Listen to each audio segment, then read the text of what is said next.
அனைவருக்கும் கணித வணக்கம். இப்போ பார்க்க போகிறது 8ஆம் வகுப்புக்குரிய கணக்கு. எண்கள்ங்கிற யூனிட்டில் வகுத்தல் நீள்வகுத்தல் முறையில் வர்க்கமூலத்தை காண்க அப்படின்னு சொல்லி கணக்கு பார்க்க போகிறோம். இவற்றை முயல்க அப்படின்னு சொல்லி கணக்கு கொடுக்கப்பட்டிருக்கு. மூன்றாவது கணக்கை இப்போ பார்க்க போகிறோம். 9801 வர்க்கமூலத்தை நீள்வகுத்தல் முறையில் இப்போ கண்டுபிடிக்க போகிறோம்.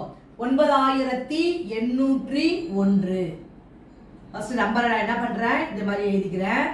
அப்புறம் அடுத்து என்ன பண்ணுவோம், ரெண்டு கோடா, ரெண்டு நம்பருக்கு ஒரு கோடை போட்டுக்கிறோம். இப்போ 98க்குள்ளார இருக்கிற வர்க்கம் வாய்ப்பாடு என்ன அப்படின்னு பார்க்க போகிறோம்.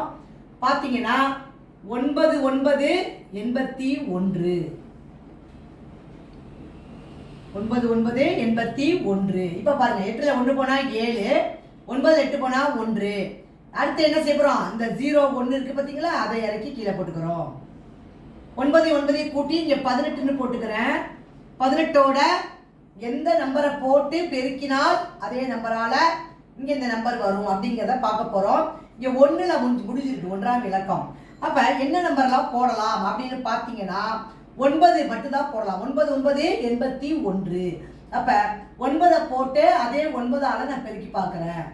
9 81, மீதி 8, 8 72, 72 8 மீதி 8. அப்புறம் ஓர் 9 8 கூட்டினோம்னா 17.